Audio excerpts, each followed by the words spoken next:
When God gives you a dream, others may discourage you, but God wants you to dream on and keep on keeping on.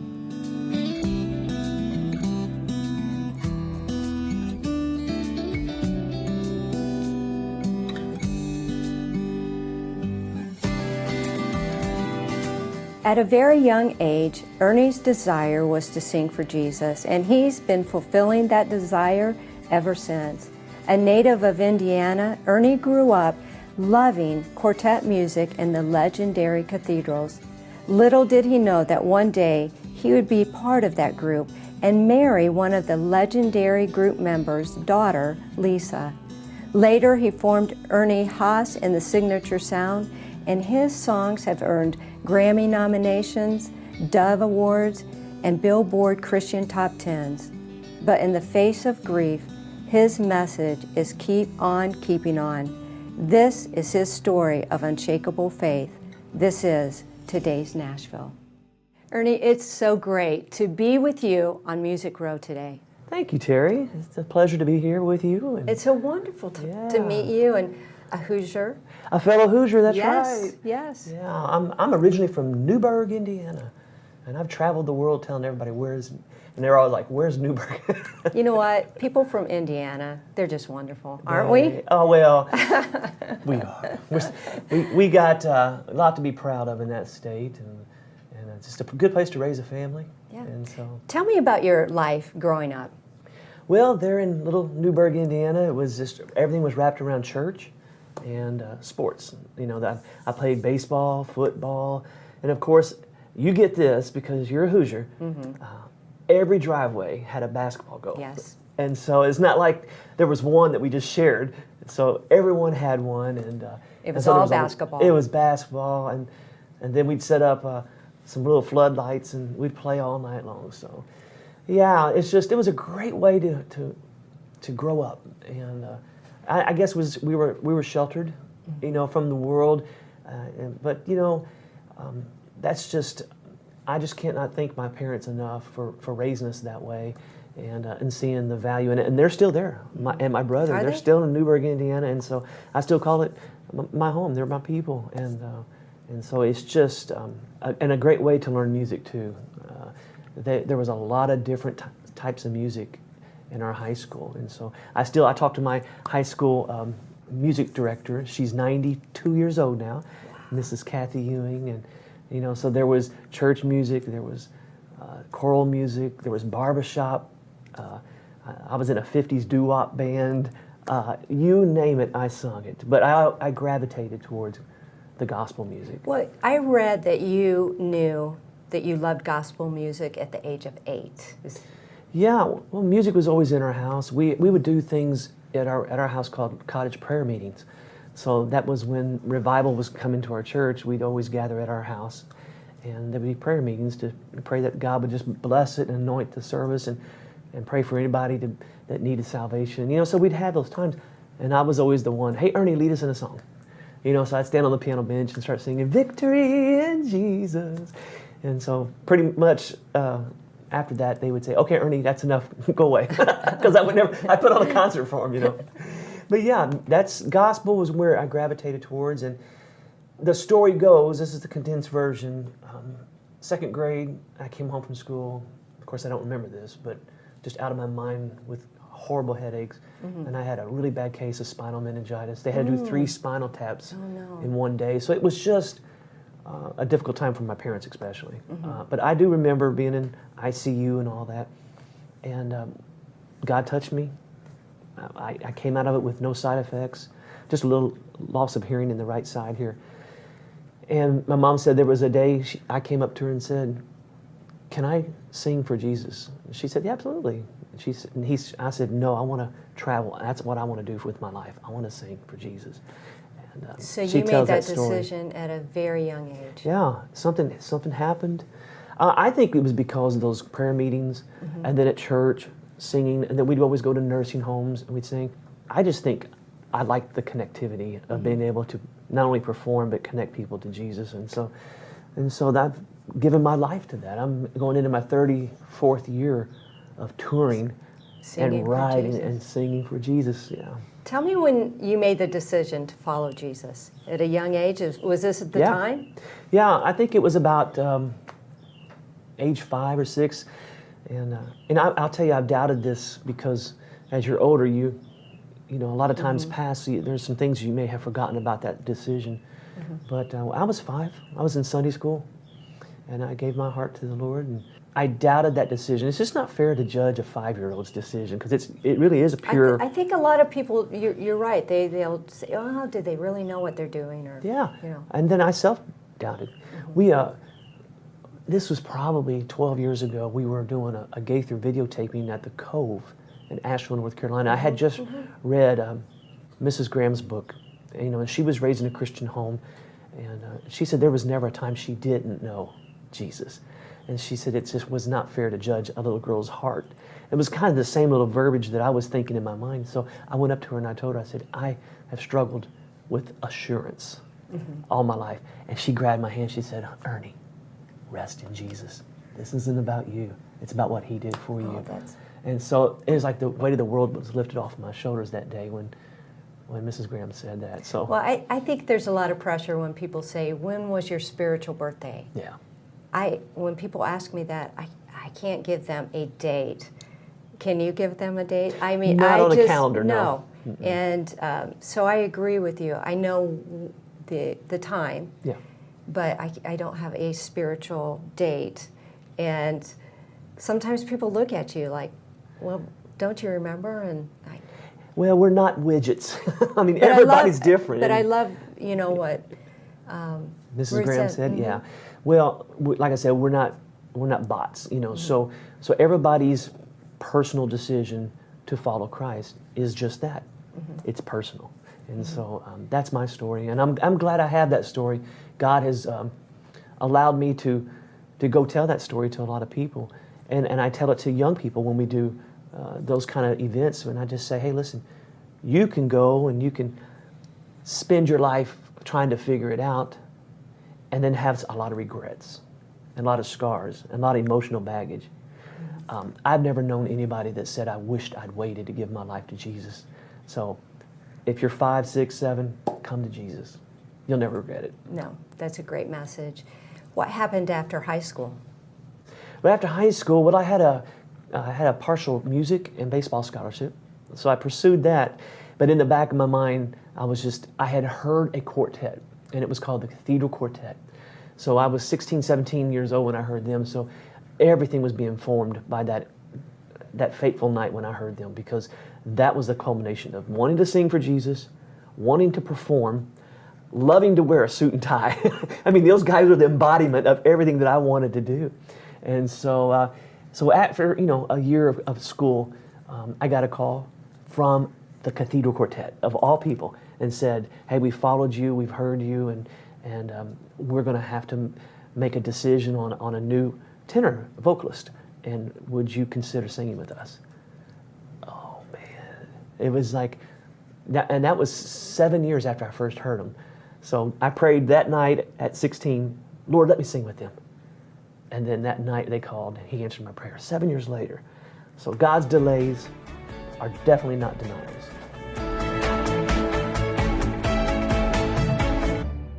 Ernie, I love that. 7 years. It's God's perfect number. It is. It is. I never thought of that. Thanks for bringing that to my attention. Yeah, God has been so good to reveal Himself. And we have a God that speaks. And so, although I've never heard His audible voice, His Spirit speaks louder than words sometimes. So I'm just so thankful for those moments in my life when He spoke and guided me. And the thing is, you were talking about a date on the calendar of salvation. We are being saved every day. So He keeps speaking, and we got to keep listening. And so He's so faithful. He is. He loves to bless us. And look what He did. He blessed you with the desire of your heart. The desire of my heart. So when I counsel people in like what I do with my life, I said Psalms 37:4 has been one of my favorite scriptures. Delight yourself in the Lord, and He will give you the desires of your heart. And what that means, I think I'm being proper when I say this, it's not that He gives you everything you want. Right. But if you're delighting in Him, those desires that are in your heart, you follow that because He's putting them there. And so I can't take credit even for the desire of wanting to sing for Him. It's all a gift of grace. It is, it is. So you started with the cathedrals. I did. And what happened after that? So they were based out of, you guys will appreciate this, with the broadcast company of Cornerstone. The first, what I would call televangelist, the first one to really do it in a grand way was Rex Humbard at the Cathedral Tomorrow in Akron, Ohio. So he wanted a quartet on his TV show. So he got these great singers from the Weatherfords and the Imperials and the Blue Ridge Quartet. So he put together a quartet called the Cathedral Quartet. And that's how the cathedrals got their start in 1964 in Akron, Ohio. So when they called me, I moved to Akron, Stowe, Ohio. That's my primary residence. And how old were you?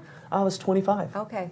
That's my primary residence. I moved there, and the co-founder, George Yance, one of the co-founders, I met his daughter, Lisa. 1990 was a great year for me. Not only did I get my dream job, I met my dream girl. And did you know right away when you met her? I did. Did she? I did. Yes, and here's what's so Lisa's a homebody. She's very quiet. She's like her mother was, just ready to sit in the corner and read her book. So her sisters, she's got 3 sisters, and they're all like, we got to get Lisa fixed up. You know, after high school and stuff, you know, she just had she was happy to be home, living at home with mom and dad. And she said, y'all leave me alone, I'm fine. And so her sister said this, well, looks like God's going to have to bring somebody through the front door.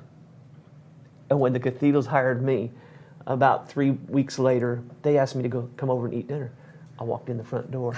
And as the story goes, one of the sisters lives in Atlanta, and the one was calling Atlanta and saying, hey, this guy that sings for Dad, he just walked in the front door, and Lisa is beside herself. I can tell. And I was too. So it was like, it was meant to be. And as George said, my father-in-law said, lightning flashed and thunder rolled, and 8 months later they got married. 8 months later. Yes, because on our bus, the cathedral bus, I mean, we were working 220 dates a year, concerts a year, and gone all the time. So you got 2 weeks off in August, 2 weeks off in December. So that was close to August, too close to plan a wedding. So it was a December wedding. So tell me what it's like to be on the road with the cathedrals, newlywed, and what life was. Because a lot of people, you know, they see the glamour of it, but did you have challenges? Did you have any trials? Yeah, just the separation was the hard part. And then she was still working full time, so when I came home, I'd get home on a Monday morning and have to leave Wednesday midnight. You know, I was just seeing her in the morning, evening, and then I would go pick her up for lunch to have time together. So that's what I call the working years. I mean, you got to pay your dues, you got to work hard, but you see the end in sight. Is that you know, we're gonna one of these days we're gonna set back. So this last December was 30 years for us, and with that 30-year anniversary coming in the middle of a pandemic, and being home, and being together day after day after day. It What was that like? It was great because it confirmed everything I knew. I married my best friend, and you know, all these years separated because of touring, it was like God was redeeming the time and allowing us to share things. So that's the next phase of my life, is to still do what I do. I love to work for Him. I love to be busy. I'm not one to wake up in the morning and just sit all day long. That's not me. But I do like our walks. And if I knew that this was my last day on earth, I wouldn't be sitting right here. I would be with Lisa walking around a lake in Hudson, Ohio, holding hands and checking out God's beautiful creation. She sounds wonderful. She's pretty special. So after the cathedrals, you went out on your own. When was that? They retired in December of 1999. So I was with them the last 10 years of their ministry. And they were together over 40 years. And so I got to be on their coattail on the last 10 years of their ministry. Was that scary when they decided to retire? It was. I was in the room where it happened. I was in the kitchen, and it was just George said, he told his partner, Glenn Payne, he said, I got the doctor's report and I'm going to have to go on dialysis. My kidneys are failing. And then we always said we'd go out together. I think if I can get through this one more year and tell everybody goodbye, I'd be doing good. And they hugged and said, let's do this. So 1999 was a farewell tour, and it was just bedlam, you know. The sad part of that was, and we wouldn't have written this story this way, Glenn Payne passed away in September, I think maybe October, with just 6 weeks left of our final tour. So they really didn't get to even to finish together. And you know, that was a hard pill to swallow. And then my father-in-law being sick, and all these things were happening. Then I lose my dream job, unemployed. You know, so with COVID, I got to remind myself, I've been here before. I'm going to be okay. God has never forsaken. He's never had his son, daughter begging for bread. And so the Lord is my shepherd. I shall not want. So when they ended and you were at that point, that turning point, what did you do? Well, a lot of prayer. And back to Psalms 37:4. You know, what do I want to do? What's the desire of my heart? And after having such a great run with cathedrals, how foolish of me to think that I could start a quartet and do anything of value compared to what I just did. But in my prayers, I kept hearing the Lord make harmony. Keep making harmony. So I started Signature Sound in 2003, and it's been a great run. We've been able to do some things that even the cathedrals didn't get a chance to do. And so God is faithful, is all I can say.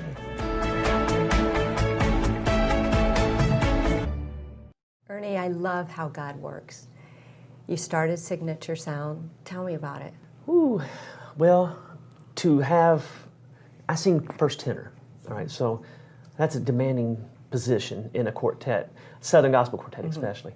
And then because of you know, owning the group and starting the group, I'm the front guy, so I'm emceeing, so there's really no break in between there. And so it's been an adjustment period. And then also to lead, you know, when I was with the cathedrals, I wasn't a leader, I was an employee, I was a young guy, you know, I was following the guys' examples. And now I had to grow up, quit being such one of the guys, so to speak. And But you had great mentors. I did, but I kind of fought it, and people should know that, you know.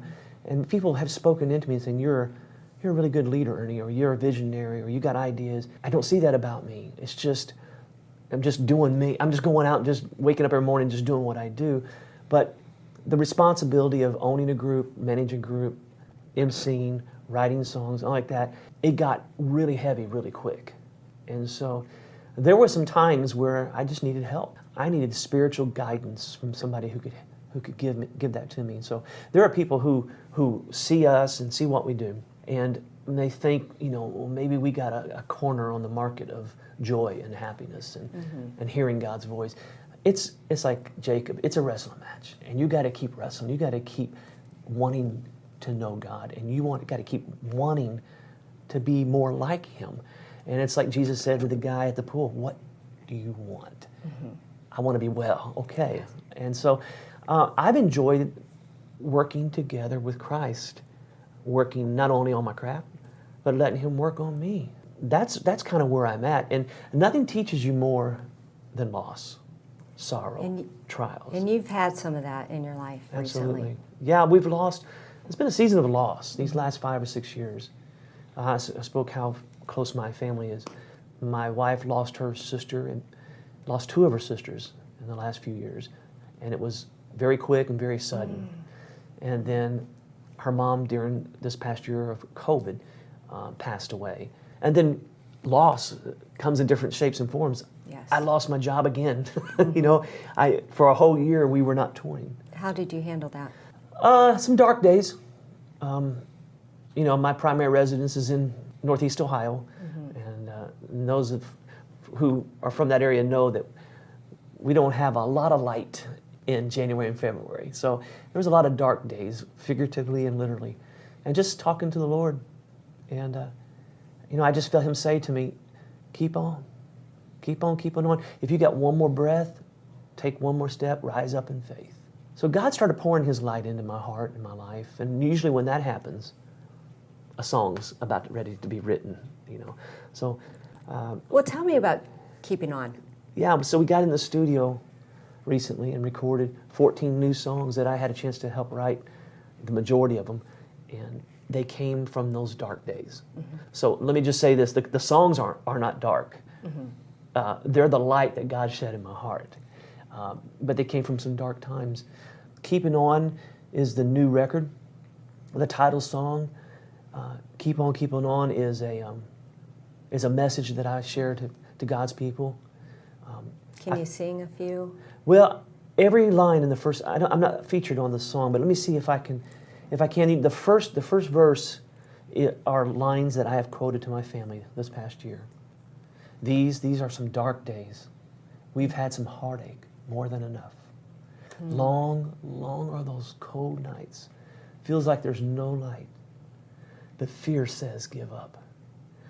But I'm here to tell you, keep on keeping on. I'm here to tell you, God will make you strong. If all you've got left is just one more breath, rise up in faith, take one more step. I'm here to tell you, keep on keeping on. Oh, Ernie, that is beautiful. That is beautiful. And I know you're speaking to people right now listening, because we have been in dark days. Mm-hmm.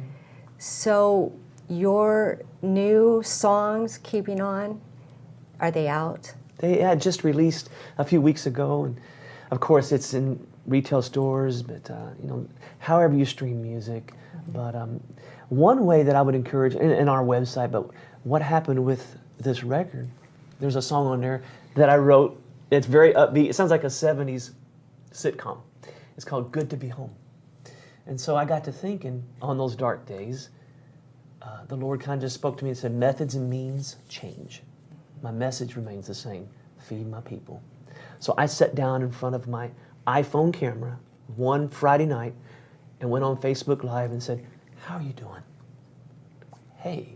I have watched some. So did you watch some of those webisodes we did? Yes, with all the guys. Yeah. And yes, I did. So after 33 years of touring and singing literally around the world, sitting in our living room, we sang to more people in 1 week than we could have in 2 or 3 years. The effectiveness of the gospel during all of that. So because of the Keeping On record, because of the Good to Be Home song that's on that record, this fall we're going to launch another season of those webisodes called Good to Be Home with Ernie Haase's signature sound. Same format, same structure, but now it's not about COVID and lockdown. It's about, listen to this, it's about changing culture.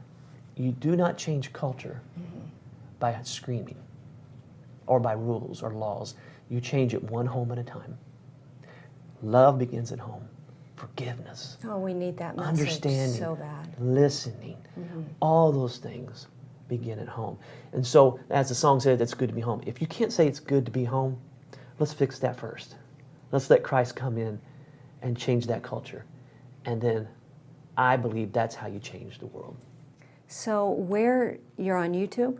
And then on your, will it be on Facebook, or where are you going to stream? So if you go to my website, you can find our platforms. YouTube, I always air it on YouTube and Facebook Live. And then we're getting some networks, some cable networks. We're getting people asking us if they could broadcast it. So one of the reasons we're not calling it Friday Night Sing anymore, we're rebranding it as Good to Be Home, is because some of these people who are asking, saying, we can't air it on Friday, would you change the name?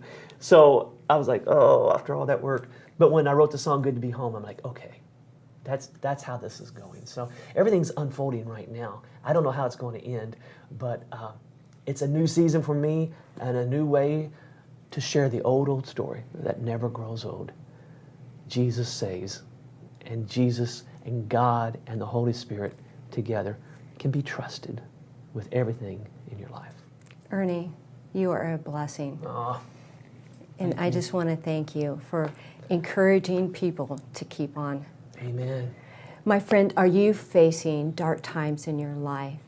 I want you to know, just like Ernie said, that God is faithful. Amen. Take His hand and let Him guide you through. and so that you can keep on and share your story of unshakable faith with others that will give Him honor and glory.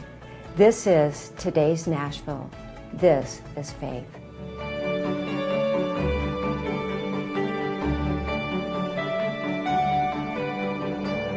Cornerstone Television wishes to thank all our faithful viewers whose consistent prayers and financial support have made this program possible.